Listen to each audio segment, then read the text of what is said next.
Those of you that are here, good to see you. Thank you for joining us.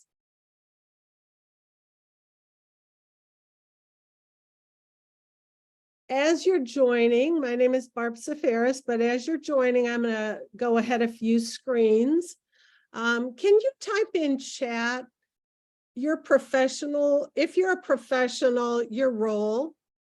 If you are a caregiver, please type that you're a family and the age of the loved one that you provide care for. And there's a reason I ask, because the information I'm going to share can be used by both professionals and caregivers. And I just want to make sure I make the points. Okay, 15. Okay. So SSAs I'm writing. Oh, awesome. Oh, Caitlin, so good. I'm so glad to see education. Okay. If you don't mind, put the age of your family member. Thank you, thank you. So far we've got 7 to 15 years old. Lots of different people. Okay, 23, 6. Oh my gosh. Oh, we've got, oh, I love it. I love it. So we've got from early childhood all the way up to adult. Awesome. SSA, great. Great to have you here. All right. Thank you. I appreciate it. And I so appreciate that so many of you have joined with such a background, a lot of SSAs. So that helps. And a special ed supervisor of transition services. Okay. So again, let me just quickly introduce myself. I'm Barb Safaris. You have my email. I hope you'll be able, I'm glad you're joining today. I hope you will also be able to join next Thursday for part 2. We've broken up this presentation on respite into 2 1.5-hour lunch with LifeCourse. Again, I'm sorry, I'm trying to read too. So again, from 6 to young adulthood. Thank you so much. Helps me so much. Thanks for telling me who you are. I appreciate you identifying as a caregiver and the age of your loved one. I just want to thank Tracy Mans, who's on the call. She has set up the Zoom and has put in chat a link to the handouts if you did not get the email or have an opportunity to look at them. And I hope that you do open them and go through them with me if you can. If not, I will have screenshots. My name is Barb Safaris. Probably for this presentation, what is most critical is that I have been the daily caregiver for both of my brothers. Nick, who had a developmental disability, Jim, who had an acquired one as a result of an accident, but I also was the full-time unpaid care partner. And so respite is very, very near and dear to my heart. I also worked as an SSA, so I worked on the other side, helping families identify the need for a break. So today and next Thursday, I'm going to introduce you to some of the tools from Charting the Life course that are useful for planning respite that can be used by the family, by the care recipient, if your loved one can also contribute to the process, and by staff supporting families to really think about respite. Today, there are 3 handouts. And as I said, Tracy has put the link in chat. Our presentation today, actually all our presentations about Charting the Life course are provided by the Family Resource Network of Ohio through generous funding from the Department of Developmental Disabilities. We hope you like our Facebook page. We do post stories, how people and families are using Charting the Life course. So we hope that you do like it and you'll see some of the stories. I recognize some of your names because you have clicked like and share for some of the postings. So thank you, thank you, thank you for doing that. And also we hope you look at our website, frnohio.org. So what we're trying to do, and especially in this session, is really share information with families and with professionals, how they can use the tools and build a common understanding of the language in Ohio. Please remember, our core concept in Charting the Life course is we want everybody, all people and their families, to have the right to live, love, work, play, learn, and pursue their life aspirations in the community. It doesn't say just people, it says their family. In person-centered thinking, we want people to have better lives, not just better paper. And so those of us that are caregivers, you know that if we're going to take care of the people we love, we also have to be taken care of and need to take care of ourselves. Why is it so important to focus on families? A little known fact that I always find very, very intriguing is that according to statistics, 68 people with intellectual and developmental disabilities in Ohio live with family. And so we need to support families. They're providing a lot of support. The system cannot take over that financially. We don't have the funds to do that. So we need to support families so that they can continue to support the people that they love. The Charting the Life course tools related to respite were developed in partnership with ARCH. And I don't know if you're familiar with ARCH. ARCH is Access to Respite Care and Help. It is a national network and resource center. They also advocate and lobby for caregivers. It is a program out of Chapel Hill, and I put the website there. ARCH is not just focused on respite for people with IDD. We know that families provide respite to people with intense medical needs across the lifespan, to older family members who are experiencing perhaps loss of memory, the need for additional support. So ARCH looks at respite as a break from caregiving across the lifespan and across abilities. In Charting the Life course, as we look at respite, what it means is we need to have different conversations with people and not just talk about respite as a service, but talk about it as a break from caregiving, that it is not just a service, and that we need to ask families, what would good respite do for you? What would you do if you had good respite? And what would respite look like for your loved one, for the care recipient? We also need to look at not just eligibility specific or the paid respite support, but also in the other 4 integrated support areas. So I mentioned that I was a voluntary care partner for my partner. I looked at the aging system and what they could offer me. I had to plan months in ahead. And as a caregiver, sometimes I needed a break from caregiving today, and I could not access the services. They would not be helpful. So when we look at respite as, again, short breaks, what it does it benefits the family because it helps them have more time together. It helps the caregiver work on their relationships with other family members, their other children. As a sibling, that's one of the concerns that siblings state for the rest of their life. I wish my parents could have spent time with me. I wish they could have gone to my programs. I wish they could have gone even to my wedding or my graduation. But because the family couldn't get reliable respite or a break, their parents didn't even go to their graduation or their weddings.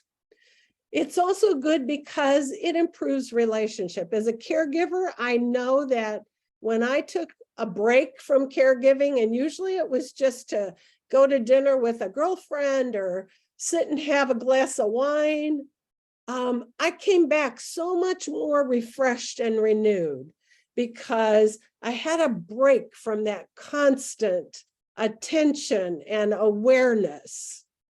And it also offered me an opportunity to have a little bit of a different life. I got to go talk, have an adult conversation with somebody. For the caregiver, it could be that they use that time. I'll never forget working with a mother who told me, I would just like to take a bath without interruption. And I thought, oh my goodness sake, to be able to take a bath is such a gift. Excuse me.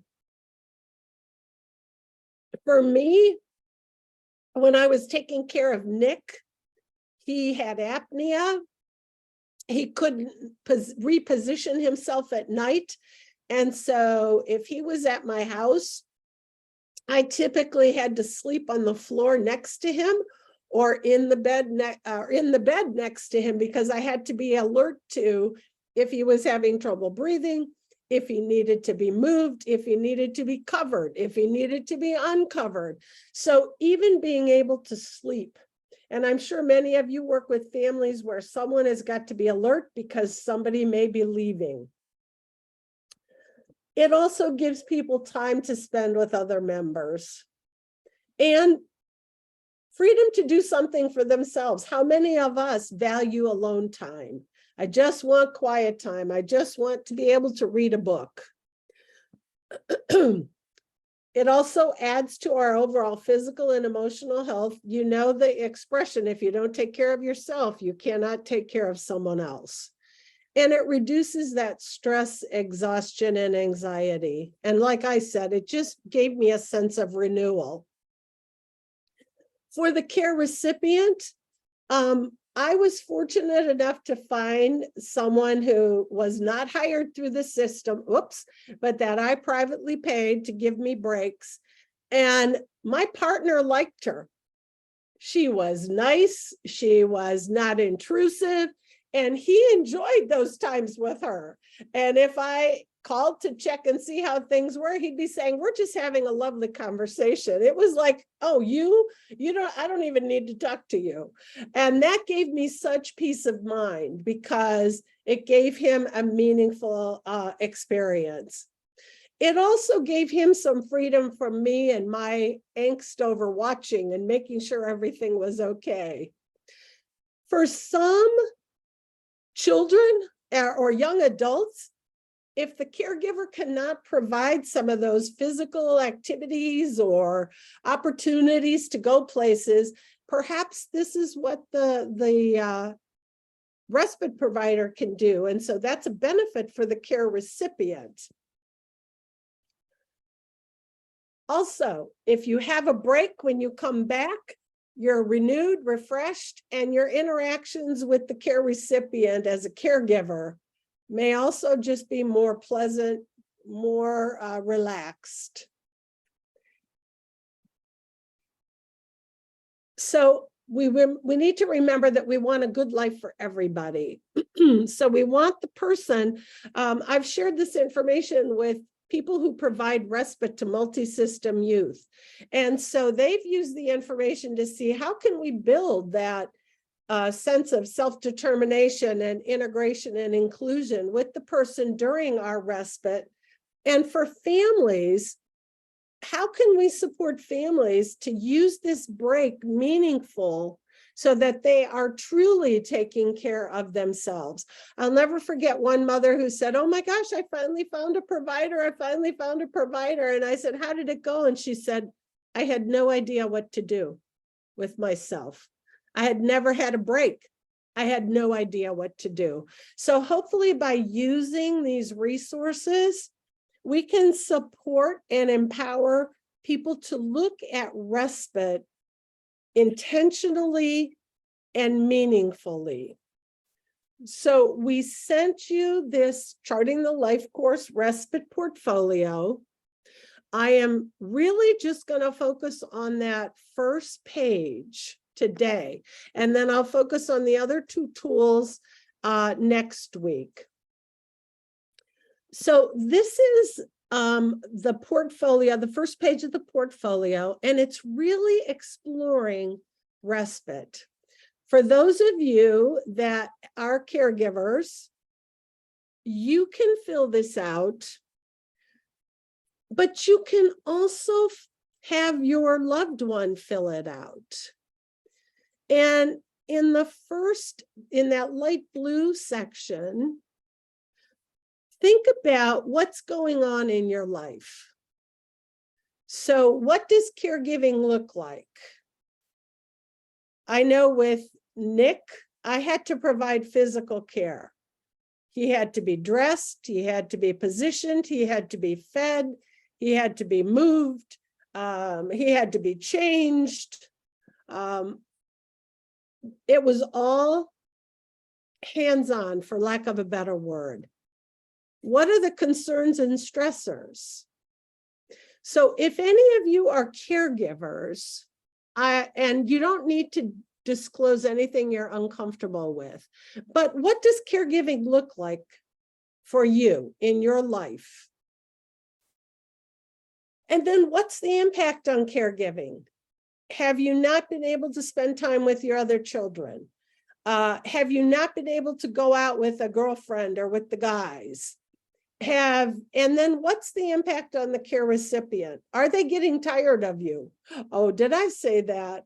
But let's be real. You know, if we're always taking care, and being hyper alert, maybe they're sick of us too. So type in chat if you are a caregiver, and if you are a caregiver of just typical children, but maybe some of you are a caregiver for an older parent. What does caregiving look like?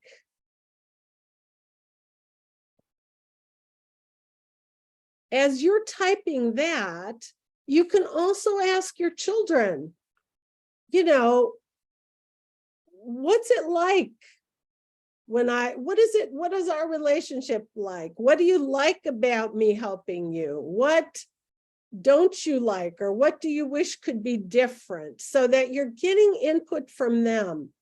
The respite providers for multi-system youth really use this to ask, like, you know, if you could have a break, and we'll go on to that, from your mother or from your father or from your grandmother, what would you like to do?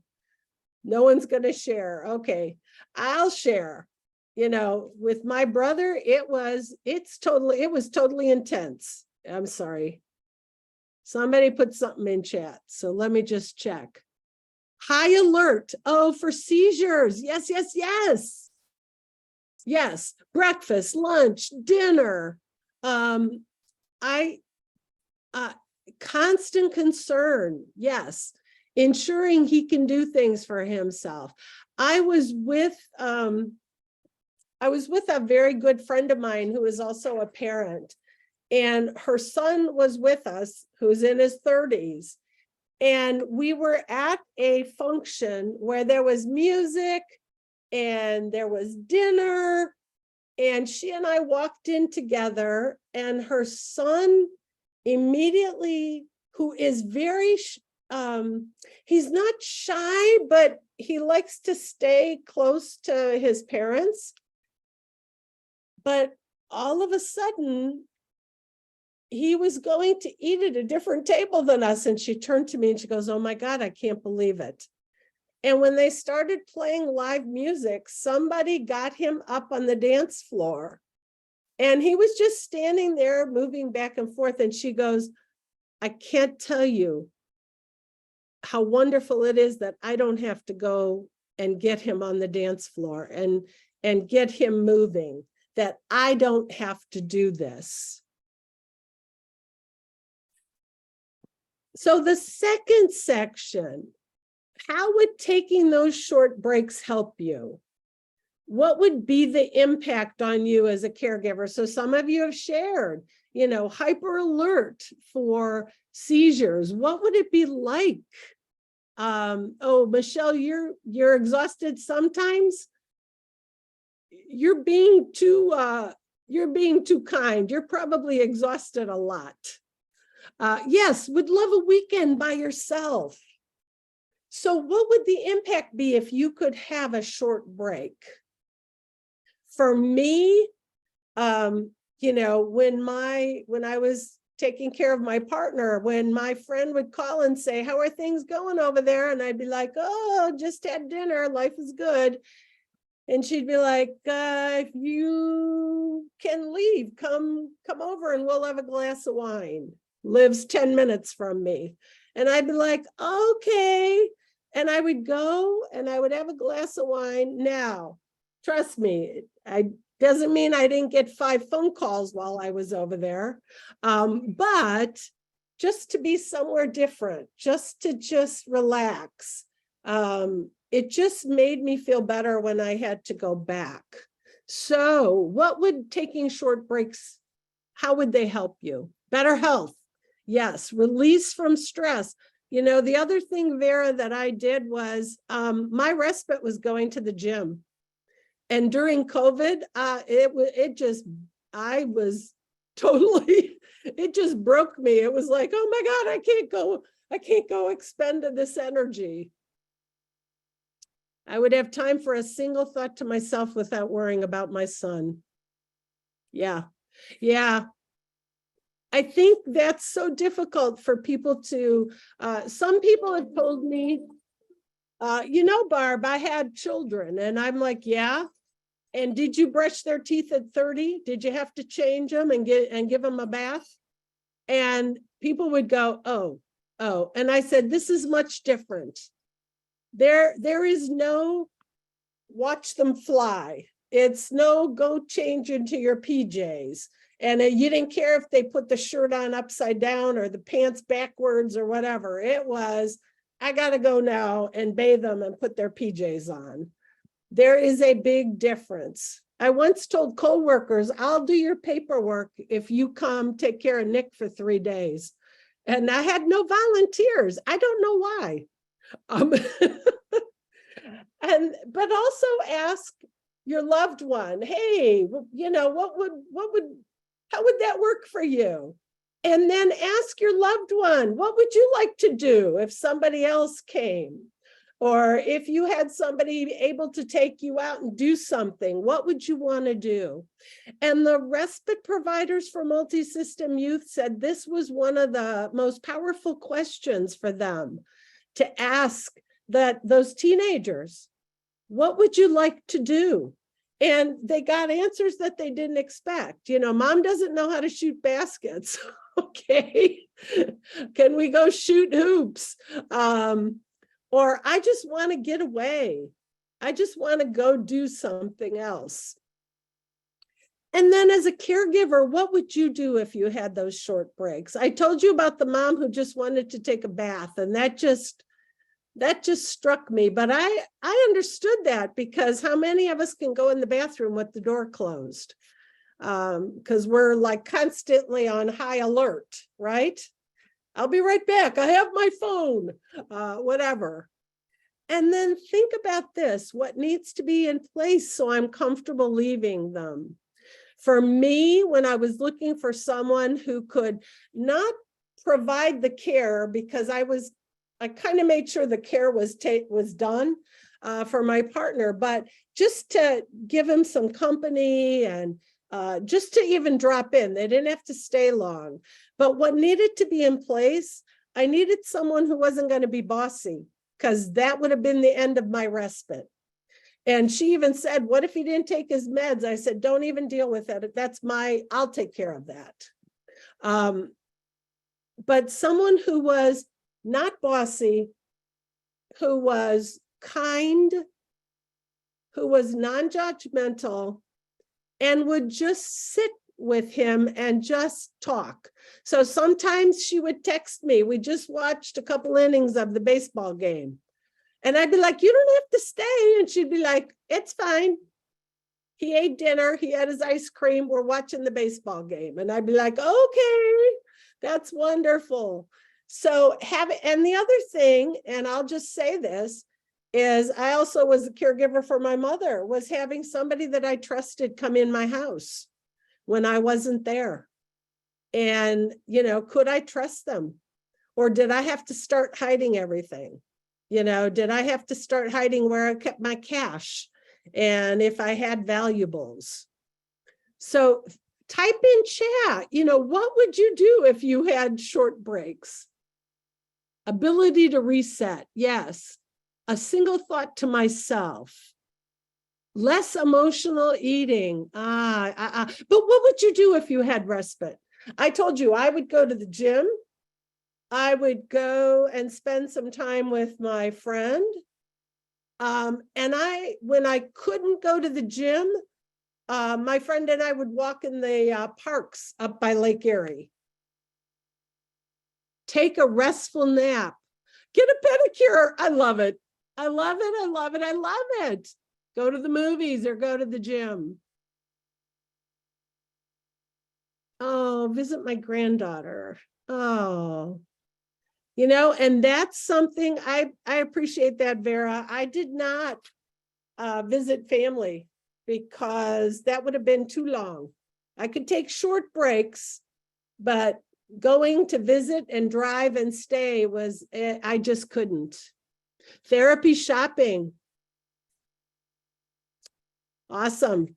Yeah, I had to laugh at myself because respite was going to the grocery store. And I'm like, no, I don't think so. That's not really taking care of myself. That's just doing something that needs to be done. Thank you. Thank you for sharing. So professionals, this is a conversation you can have with people. Like, what would you do? What would you look for in a respite? Someone who's helping you with respite. And what would the impact be on you? I see someone else typed in chat. Back to your hobbies. Awesome. Awesome. But you can also ask the young adult, what would you like to do if someone, came over and gave me a break? What would you like to do during that time? So we are at the end.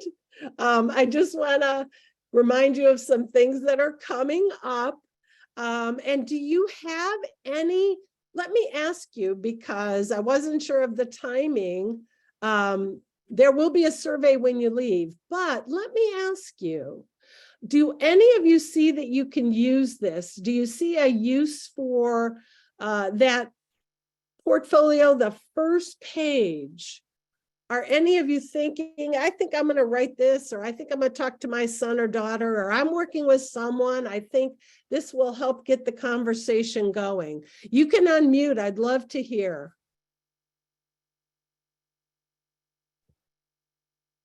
No thoughts? Yeah, Barb, this is super helpful.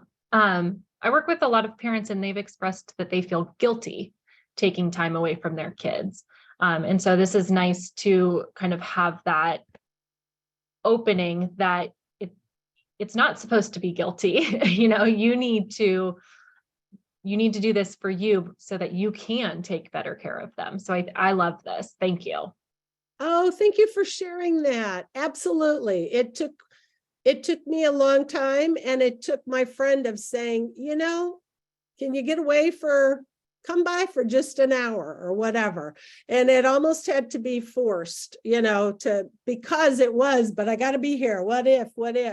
And then I really got to the point where he can use a cell phone if he needs me. And my support is not there. He can call her, he can call me, and one of us can be there in 5 minutes. So I appreciate that. Thank you. And it's an opening to a conversation, and think of it as wellness. I had to start thinking about it as wellness. What do I need to do to take care of myself so I can make sure he has the life he wants? And I didn't, it's not like I took off every day. But just that little short was, enough. And it may be something that's provided. Next time we'll talk about where can we look for that support. It may be through the system, it may be through others that we know, or it may be through community resources. Anybody else? Well, thank you so much for your attention. Thank you for your interaction and chat. And I look forward to seeing you next week when we'll talk about, so now that we've opened the door to talk about what would respite look like, how do we plan for it, and where can we find resources? So thank you, everybody. Oh, Yeah. Thank you all. See you next week. take care of yourselves. Yes. Bye-bye.